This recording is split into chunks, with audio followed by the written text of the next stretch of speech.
Bonjour à vous les vierges, bienvenue pour votre guidance pour ce mois d'octobre 2021. On va aller regarder ensemble les énergies potentielles qui peuvent se présenter à vous sur ce mois à venir.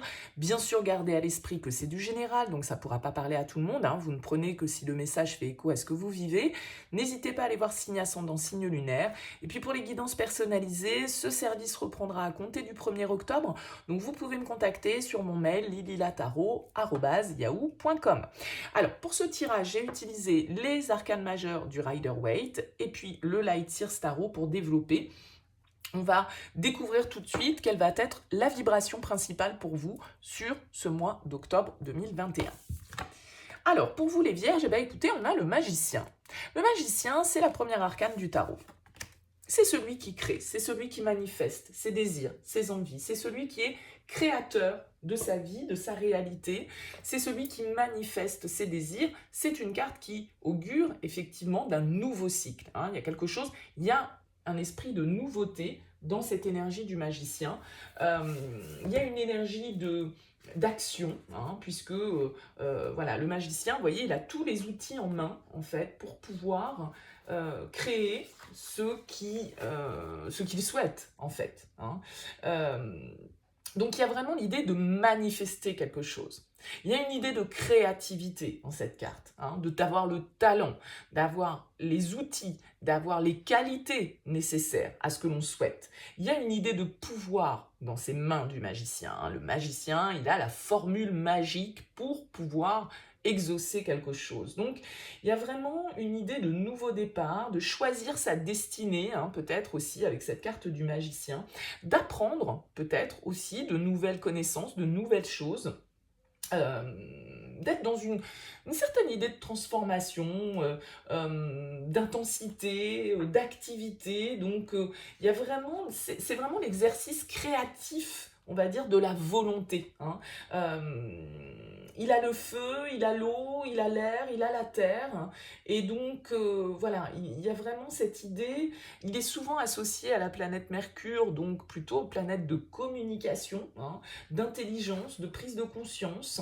C'est vraiment une communication efficace avec le magicien. Donc, voilà, c'est en tout cas de bonnes énergies pour débuter. On va voir bien évidemment comment le tirage du tarot va pouvoir faire écho à cette carte du magicien. Alors, on va déjà découvrir dans quelle énergie vous abordez ce mois d'octobre. On a la 3 de denier et on a la 8 de coupe. Ok. Alors, la 3 de denier, c'est une carte qui va nous parler de collaboration, d'association, de créativité aussi. Avec le 3 de denier, on construit, on bâtit ensemble, avec les autres. Ça peut nous parler de travail, ça peut nous parler de construction personnelle, ça peut nous parler aussi d'apprentissage, que l'on reçoit ou que l'on dispense aux autres, bien sûr. Mais avec ce 8 de coupe, juste à côté, j'aurais envie de vous dire qu'il y a peut-être justement une collaboration, une association qui ne vous convient peut-être plus totalement. Parce que ce 8 de coupe, il y a l'idée de laisser derrière soi quelque chose qui ne nous convient plus, de passer à autre chose. Vous voyez, on tourne le dos ici à une situation, on va vers la nouveauté. Et ce magicien, il va vers la nouveauté aussi. Donc, est-ce qu'il y a une collaboration, un partenariat, une équipe, que ce soit au niveau professionnel ou que ce soit au niveau de vos relations personnelles, quelque chose qui ne résonne peut-être plus pour vous au jour d'aujourd'hui, émotionnellement parlant, ou en tout cas, symboliquement, on a vraiment besoin de passer à autre chose. Alors peut-être dans le cadre de vos activités, vous avez peut-être envie justement d'aller acquérir de nouvelles connaissances, de vous former à de nouvelles choses pour pouvoir créer, construire quelque chose d'autre parce que vous avez envie de passer à une étape supérieure. C'est fort possible. On va voir un petit peu, on va découvrir les cartes, le reste du tirage pour voir un petit peu comment ça peut faire résonance. Alors, quel va être votre objectif, votre désir? Le chariot, une arcane majeure. Votre force, le 2 de bâton. Ok. Votre défi, le 9 de coupe. Sentimentalement, relationnellement, 10 de coupe. Professionnellement, reine d'épée. Intérieurement, 9 de bâton. Et sortie de moi, la tour. Ok, on a 2 arcanes majeures. Alors, il est vu le chariot, le 2 de bâton, le 8 de coupe, c'est quand même aussi 3 cartes qui nous parlent de déplacement, hein, éventuellement. Peut-être que pour certains d'entre vous, il y a vraiment une idée d'avoir envie de changer de lieu de vie, de changer de lieu de travail, vous voyez, il y a vraiment cette idée de mouvement, parce que le chariot comme objectif, il y a un succès que vous voulez décrocher, il y a un objectif que vous vous êtes fixé, et là, avec ce 8 de coupe, eh ben, vous avez envie d'aller chercher la 9e coupe. La 9e coupe, c'est la carte de la satisfaction personnelle, c'est la carte du vœu réalisé, et ce 8 de coupe, il va la chercher, d'accord? Et donc là, avec ce chariot, vous êtes quand même plein de motivation, plein d'énergie pour aller de l'avant. Le chariot, c'est vraiment une carte de mouvement. Alors, symbolique ou non, peu importe. C'est pour ça que je disais, ça peut être un déménagement, un déplacement. Ça peut être une mutation professionnelle que vous souhaitez. En tout cas, le chariot, il avance. D'accord? Alors, il avance parce qu'il s'est fixé un objectif bien précis. C'est-à-dire que s'il ne sait pas où il doit aller, où il veut aller, le chariot, bah, du coup, vous pouvez avoir un petit peu de mal à diriger votre monture. Ça peut être ça, votre problématique, entre guillemets, sur ce mois d'octobre, parce que votre défi, c'est le 9 de coupe. Le 9 de coupe, comme je venais de le dire, le 8 de coupe va chercher cette 9e coupe. C'est vraiment la satisfaction émotionnelle personnelle, c'est l'amour de soi, c'est être bien avec soi-même, c'est réaliser ce que l'on souhaite, c'est être comblé au niveau émotionnel, d'accord? Mais comblé par soi-même et pour soi-même. Okay, on n'est pas forcément dans le partage avec le 9 de coupe. Souvent, symboliquement, il est représenté seul, le 9 de coupe. Okay, il y a un trésor peut-être à découvrir. Il y a une révélation que vous devez avoir pour vous-même, intérieurement, émotionnellement parlant.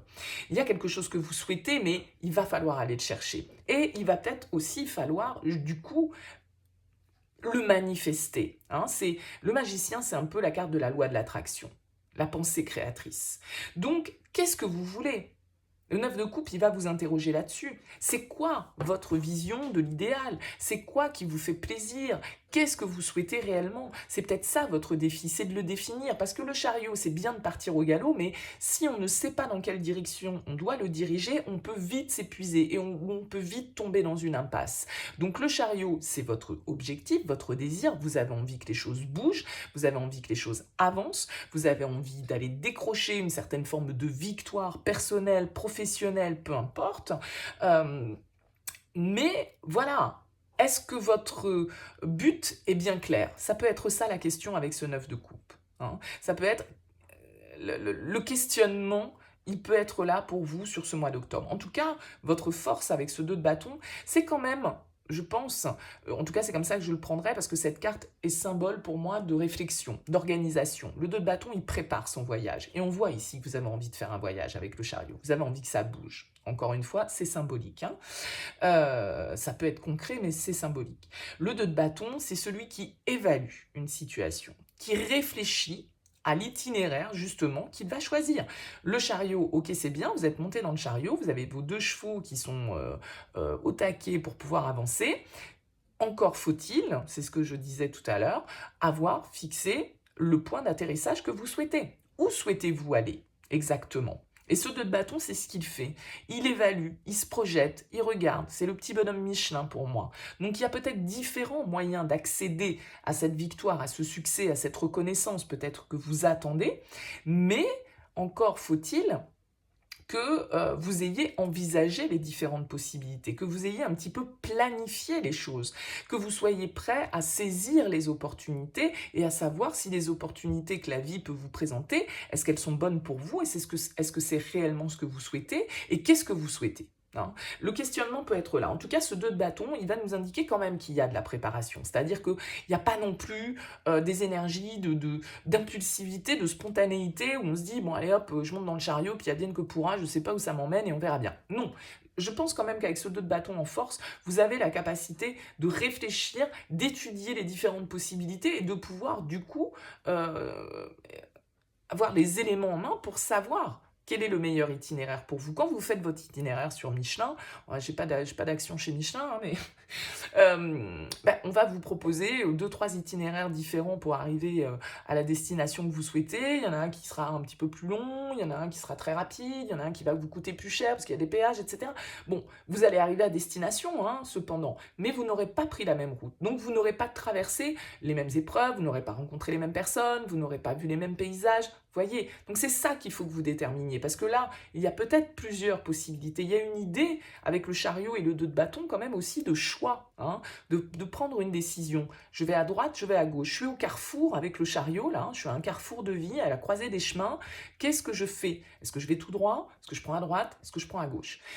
Peut-être que toutes ces routes vont vous mener à la même destination, mais en revanche, ce que vous allez traverser ne sera pas exactement la même chose. Donc ça, c'est à vous d'évaluer cette situation, ce questionnement, pour pouvoir réellement savoir ce qui va vous convenir le mieux, ce qui va être le plus satisfaisant pour vous. Ce 9 de coupe étant en défi, ça va être de le déterminer, je pense, pour vous. Parce que vous savez peut-être ce qui ne vous convient plus, ce que vous ne voulez plus, mais peut-être que vous avez encore du mal à déterminer ce que vous voulez précisément. En tout cas, au niveau relationnel, sentimental, les choses sont plutôt très positives avec ce 10 de coupe. C'est une carte qui va nous parler de la famille, des enfants, de l'harmonie, du bonheur au foyer, de l'harmonie familiale, d'un certain équilibre au niveau émotionnel. On est quand même assez rempli d'émotions avec ce 10 de coupe. C'est une très jolie carte. Donc, tout laisse à penser pour vous, les Vierges, que sur ce mois d'octobre, en tout cas, il y a de l'harmonie dans l'air. Peut-être que voilà, vous avez envie d'aller rejoindre quelqu'un, hein, c'est fort possible. Peut-être que vous avez envie de faire un voyage en famille, d'aller retrouver de la famille. En tout cas, cet aspect-là va être important pour vous et va vous apporter des joies, des satisfactions a priori sur ce mois d'octobre. Alors on ira le préciser, hein, le domaine sentimental dans le tirage sentimental qui viendra par la suite, mais en tout cas tout porte à croire avec cette carte que ce 10 de coupe nous amène du bonheur, quoi, hein, nous amène de la satisfaction, nous amène de l'harmonie, nous amène une certaine forme de contentement dans notre foyer, on se sent bien, on se sent tranquille, on se sent en confiance, on est dans le partage. Donc voilà, il y a vraiment cette idée d'harmonie dans vos relations personnelles, peut-être d'une relation d'amitié qui devient de l'amour, peut-être d'une rencontre qui ressemble à une certaine forme d'idéal, d'idéalisation, hein. En tout cas, avec cette carte, on a ce qu'on désire, hein. Mais, je vous rappelle, encore faut-il savoir ce que l'on veut. Au niveau professionnel, au niveau des activités, on a la reine d'épée. Alors la reine d'épée, ça peut être une personne autour de vous, ça peut être un signe d'air qui influence soit dans votre thème, soit une personne autour de vous d'un signe d'air, donc Verseau, Balance ou Gémeaux.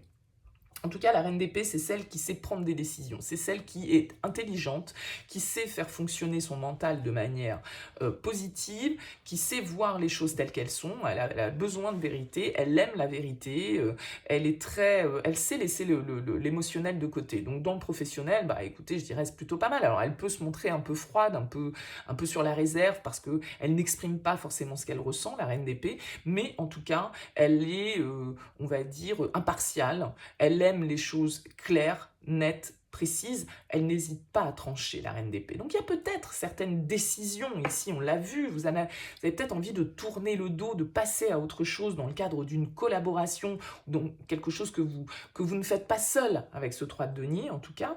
Donc cette reine d'épée, elle est parfaitement capable de prendre les décisions qu'il faut, les décisions qui sont justes, les décisions qui correspondent à une certaine vérité personnelle, hein. Elle laisse, vous voyez sur cette carte, sa coupe, elle est là, elle est enfermée, sa coupe. Donc, elle est vraiment dans l'analyse, elle est vraiment dans le mental, elle est dans une certaine forme de logique, hein. Elle est très pragmatique, la reine d'épée. Alors, c'est vrai qu'elle est souvent symbole de la femme expérimentée, de la femme divorcée ou de la femme veuve, c'est-à-dire quelqu'un qui a déjà de l'expérience et qui sait se baser sur ses expériences pour ne pas reproduire certains schémas ou certaines situations qui ont pu être décevantes. Donc c'est vraiment quelqu'un de brillant, c'est quelqu'un d'assez dominant, hein, c'est-à-dire que c'est une reine qui a son épée à la main et qui est très analytique, qui est très indépendante aussi, qui sait observer, hein, d'un œil assez acéré les autres, et qui est très rationnelle, qui est très, voilà, beaucoup dans le mental, hein. Donc elle est très précise. Elle est très précise, elle peut, comme je le disais, être un petit peu froide, un petit peu ce côté impitoyable, mais en même temps, voilà, elle s'ouvre des perspectives, elle est très déterminée et elle fait en sorte que ses expériences éclairent les décisions qu'elle a à prendre aujourd'hui, hein. Donc, vous avez une capacité d'analyse, une capacité de réflexion et une capacité de décision, les vierges, sur ce mois d'octobre, qui va être accentuée avec cette reine d'épée. Au niveau de votre vie intérieure, on a un 9 de bâton ici. Alors, le 9 de bâton, il va nous indiquer quand même que on est un petit peu peut-être sur la défensive, hein. On est un petit peu en mode protectionniste, on est peut-être alors un peu usé, hein, par les événements, par la suractivité, par tout un tas de choses que l'on doit mener de front. En tout cas, il y a une certaine forme de... comment dire, d'intégrité avec ce 9 de bâton, hein, de force, parce que malgré tout, vous voyez, cette femme, elle est là, alors elle est derrière, ces bâtons lui servent de protection, d'accord? Donc, elle a ce côté un petit peu d'être sur la défensive ou de se protéger, hein. De se protéger, mais pourquoi? Parce qu'elle a déjà beaucoup cravaché. Elle est arrivée ici avec peut-être quelques égratignures, elle a déjà livré certains combats, donc, alors, elle est très investie, elle est très persévérante, mais en même temps, voilà, elle va pas se laisser avoir, un petit peu comme cette reine d'épée. Donc peut-être que c'est au niveau professionnel, hein, que tout ça se passe, mais là, on est dans votre vie intérieure, donc il y a une certaine forme de, euh, de persévérance, hein, peut-être à avoir. Et puis, en même temps, on se protège aussi un petit peu. On ne dit peut-être pas tout sur ses projets, sur ce qu'on envisage, sur certaines décisions que l'on doit prendre. Voilà, en tout cas, on est armé, hein, malgré tout, parce que vous avez récolté 9 bâtons, donc vous avez cravaché pour les avoir, mais vous êtes prêt à vous défendre, s'il le faut, pour ça, pour conserver ce que vous avez acquis, ce dans quoi vous avez investi votre énergie, ce que vous avez pu acquérir jusque-là, vous n'avez pas envie de le lâcher. C'est un petit peu le dernier coup de collier aussi qu'il faut mettre, le 9 de bâton, pour atteindre ses objectifs, pour clôturer une étape et pouvoir passer à autre chose. Donc, il y a de la détermination, mais il peut y avoir aussi une certaine forme d'épuisement, de fatigue, parce que justement, on a déjà beaucoup donné, on s'est déjà beaucoup investi, et donc, voilà, il y a cette petite notion un peu de fatigue qui peut être là avec le 9 de bâton. Alors, on voit que vous sortez de ce mois d'octobre, les vierges, avec une arcane majeure et pas des moindres, c'est la tour. Alors, la tour, elle va venir quand même nous dire que, certainement ici, que votre objectif, vous l'atteignez, hein, ce chariot, vous le mettez en route, vous prenez des décisions, et vous faites péter ce qui ne convient plus. Avec la tour, il y a un avant, il y a un après. Alors, ça peut être des prises de conscience intérieures, en tout cas, c'est des changements radicaux, brutaux parfois, hein. La tour, c'est des bouleversements. C'est des bouleversements que vous générez, que vous créez, ou c'est des bouleversements qui viennent de l'extérieur et qui vous obligent, du coup, qui viennent vous déstabiliser, qui vous obligent à lâcher certaines choses auxquelles peut-être vous vous accrochiez de manière excessive, ou en tout cas d'une façon qui ne vous convient plus au jour d'aujourd'hui, hein. La tour va vraiment nous parler de cet aspect bouleversant, hein. C'est vraiment un bouleversement, la tour, ça vient un changement qui peut être un peu brutal, un petit peu rapide, un peu soudain. Les choses ne sont plus pareilles après la tour. Les choses ne seront plus ce qu'elles ont été avec la tour. Donc, ça peut représenter des vieux schémas, des systèmes de croyances qui disparaissent parce qu'il y a des prises de conscience, il y a un petit événement ou une parole, une chanson, j'en sais rien, moi, un truc qui fait que pling, la lumière s'allume. Il y a vraiment une idée de percée, hein, de compréhension peut-être, qui vous fait comprendre vos erreurs, qui vous fait comprendre peut-être certains schémas dans lesquels vous êtes. Donc c'est quand même une force assez destructrice, la tour, mais justement pour la nouveauté, a priori vous avez envie ici de manifester quelque chose, vous avez envie de passer à autre chose ici, vous avez envie d'aller chercher d'atteindre un objectif. Et bien pour ça, peut-être qu'il va falloir balayer, détruire certaines choses que vous avez construites, mais soit qui ne vous conviennent plus aujourd'hui, soit qui n'ont pas été construites sur des bases solides, et donc il vaut mieux tout faire s'effondrer et recommencer à zéro, hein. Donc là, il y a vraiment du changement pour vous sur cette fin octobre. Soit c'est vous qui le provoquez, soit à un moment donné, vous allez y être assujetti par l'univers, le destin, qui vous voulez, peu importe, d'accord. Mais tout peut changer d'un instant à l'autre avec la tour. Donc, il y a du mouvement là, hein. Alors, on va découvrir ce que vous aviez en dos de deck du Light Sears. Et ouais, on a un as de coupe, donc un as. Il y a quand même cette idée ici, hein, as de coupe, le magicien. Il y a cette idée de nouveauté. Il y a peut-être une guérison là, hein. Vous devez peut-être passer à autre chose émotionnellement. Une guérison qui doit se faire. Alors, ça peut être le biais d'une rencontre, hein. Le magicien, on l'a vu ici, le 10 de coupe, il y a peut-être voilà, une nouvelle émotion que vous vivez, une nouvelle relation que vous vivez qui vous ouvre à autre chose, qui vous fait prendre conscience de certaines choses, qui vous fait aller de l'avant, qui vous fait bouger, qui vous fait quitter une situation ici qui peut-être était, alors pourquoi pas, avec un 3 de denier, peut-être que vous étiez dans un triangle amoureux et que voilà, ça ne vous convient plus et que vous voulez passer à autre chose. Et puis il y a des prises de conscience, vous vous rendez compte que vous avez peut-être perdu assez de temps, que vous avez investi votre énergie dans quelque chose qui ne vous apportait rien, et là vous avez envie de penser à vous et de plus être dans le sacrifice. En tout cas, l'as de coupe va vraiment nous parler d'une guérison, d'un apaisement, de nouvelles émotions, d'un nouveau départ émotionnellement parlant. Alors peut-être que c'est en lien avec ce 10 de coupe, une certaine idée du bonheur, un certain idéal que vous souhaitez atteindre au niveau relationnel, sentimental, c'est tout à fait possible. Voilà pour vous les vierges pour ce mois d'octobre. En tout cas, n'hésitez pas à me faire part de vos commentaires, bien évidemment. C'est toujours appréciable pour moi de savoir un petit peu ce que vous pensez de ces tirages. N'hésitez pas à liker, bien sûr, si ça vous a plu, à vous abonner à cette chaîne si ça n'est pas encore fait. Merci en tout cas pour votre écoute. Je vous souhaite un excellent mois d'octobre. Et puis je vous dis à bientôt.